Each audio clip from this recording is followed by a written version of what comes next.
discussions with people that have asked me how come I'm not wearing a mask. Don't I think it's selfish?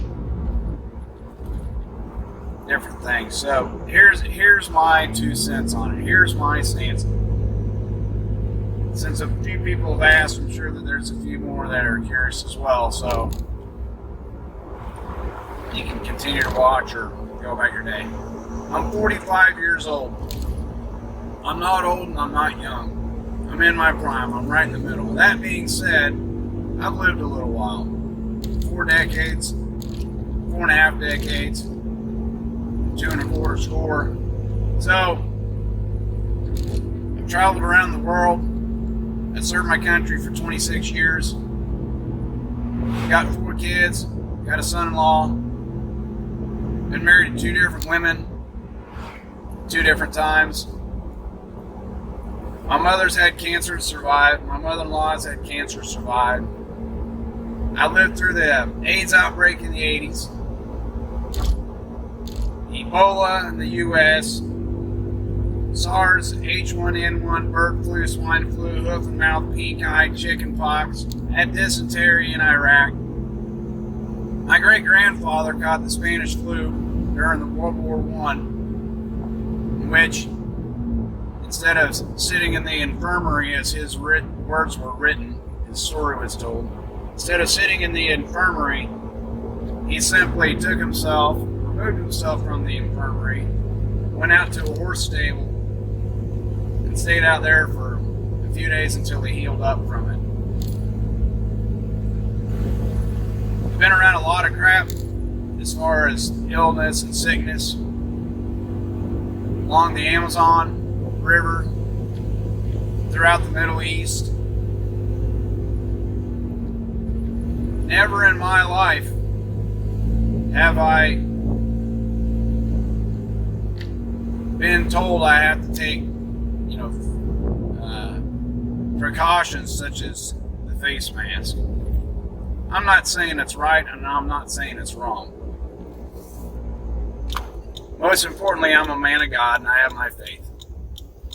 I believe that my life has purpose, and when that purpose has been accomplished or achieved, then God's going to remove me from the earth to spend eternity with Him in heaven. I don't fear a lot of things. I don't fear death. I fear sadness for my loved ones when I leave. And I fear loss of those loved ones. I will not live in fear. I will not live in a country or in a place that is driven by fear. Fear is derived from ignorance of the unknown. If you don't know something, you fear it. But then Anthony DeMello says one cannot fear the unknown because the unknown is not known. How can you fear something that you don't know? What you fear is loss of the known. You fear loss of the known. Now, whatever rabbit hole you want to go down, with all the protests of COVID and all the stuff that's going on in the world, that's a whole other conversation. But I believe that there's something a lot more to this. I've had colds and flus. I mean, I've been sick. And I also take care of myself. I work out at least 3 days a week. I spend as much time outdoors as I can, breathing fresh air, getting vitamin D from the sun. I also take vitamins. I take vitamin C every day, vitamin D every day. I take my vitamin B12 numbers from my last my labs done. It was like 1,200, which is about 600 above max level. And you can't really have too much. Too much is not a bad thing. Vitamin B is what boosts and strengthens the immunity system. I'm not saying I won't get sick. I'm not saying I won't catch the COVID. All I'm simply saying is, I'm not worried about it. Brian, that's selfish. You say you're not worried about it. What about everybody else that's worried about it? I can't control other people's fears. I can't. Well, Brian, what about people with weakened immune systems? Roger that. Let me know, and I'll respect that. Hey, I have a weakened immune system. A friend of mine came over to my house to buy a motorcycle a couple weeks ago. Told me about his son has a heart condition, that he really wants to respect the 6 foot distancing. I said, totally cool. I've got no problem with that. But when time comes and you live in a state that requires that you dress a certain way, you wear certain things. You know, the Jews had to wear stars on their uniform. Oh, I went there.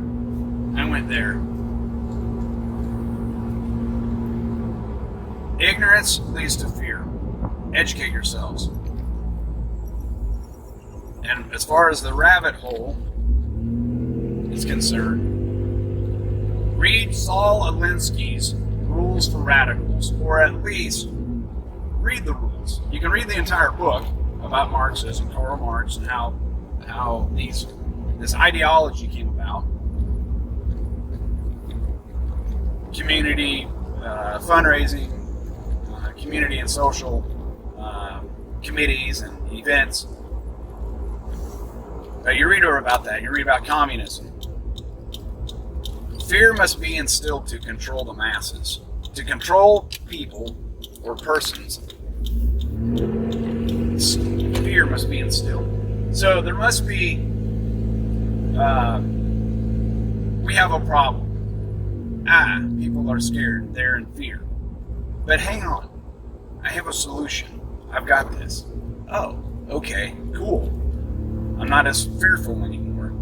If you simply do this, well, okay, I don't know anything about it, but they've got a wordy title. They've got a lot of education. They're so-and-so, so they must know but more than me and better than me. So I'll do what they do and listen to what they say. And if you watch, pay attention to those people that tell you what to do and what to say. If they're not doing it, that should raise a question mark in your mind.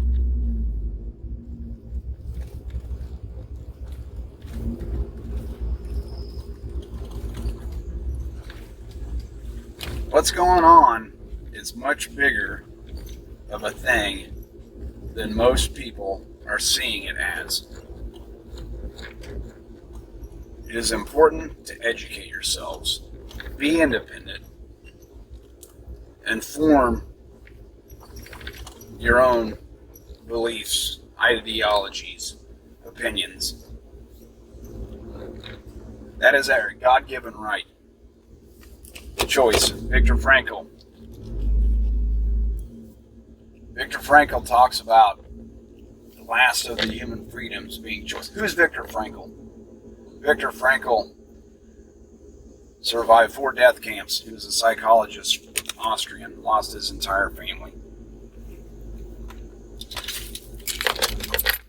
And he talks about everything can be, he says, everything can be taken from a man, but one thing, the last of the human freedoms.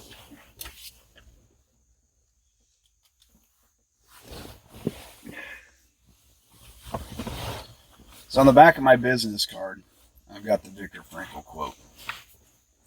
Nope, wrong pocket.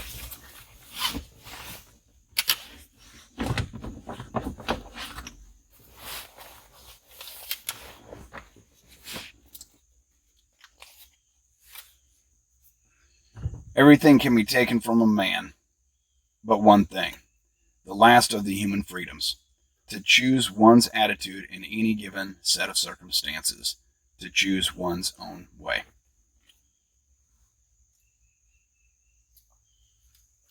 You have the freedom, the God-given right of choice.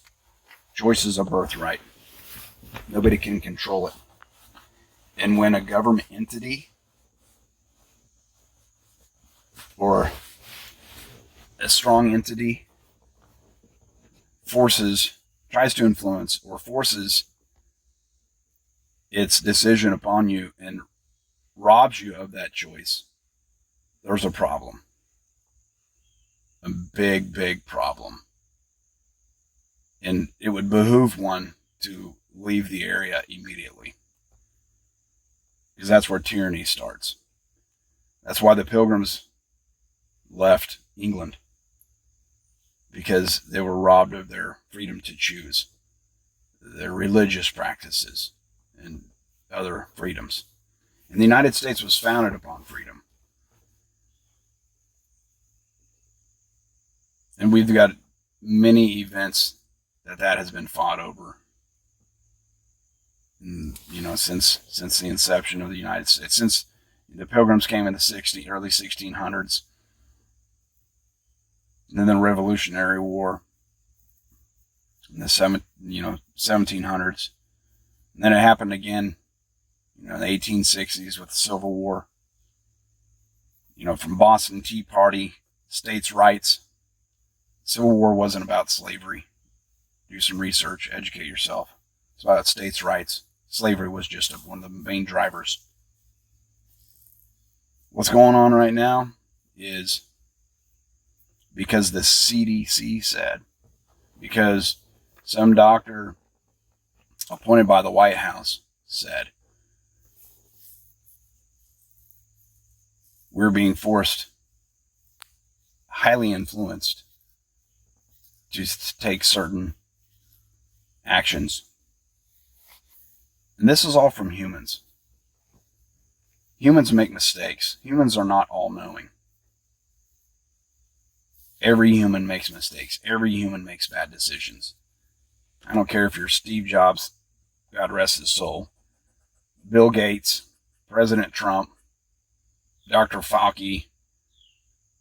It doesn't matter. They all make mistakes. They're human. They vomit when they get sick. They get diarrhea. Most of them put their pants on one leg at a time. At one point in their lives, they were babies and had to learn to feed themselves and learn dexterity.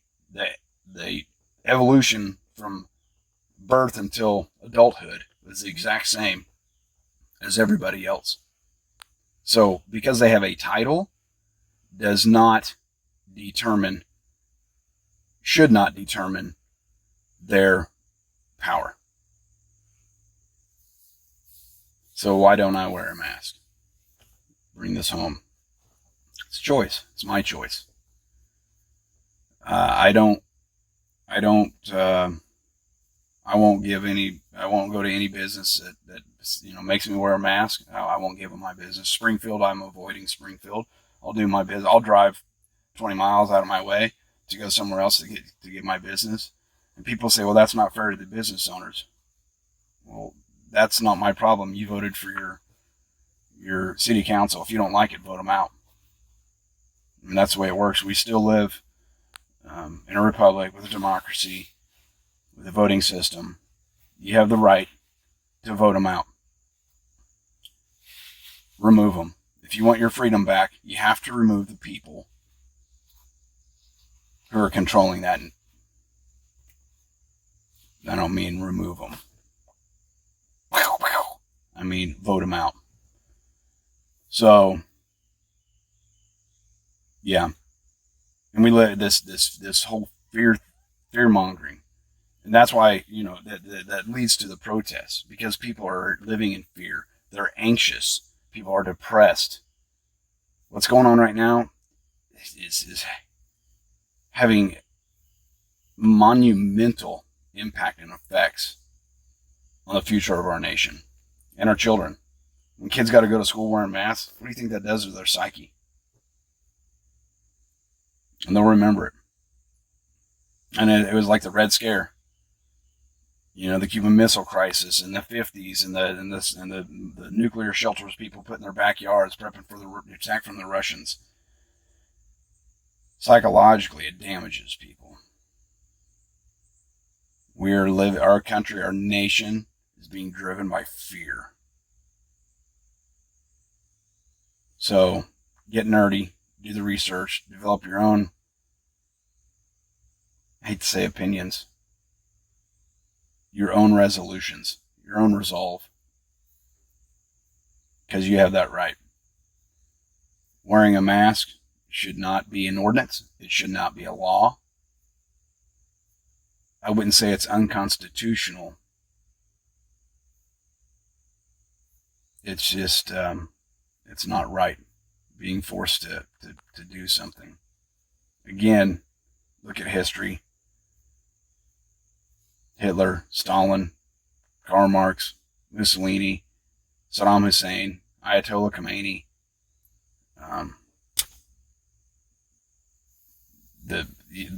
all the different dictators of world history who instilled fear into people in order to have the masses follow them. It's a crumbling of our nation and our country from within. So it's a much bigger thing.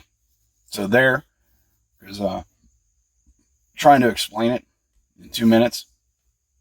I can't do it. It needed to be a deep dive into what's really going on in here.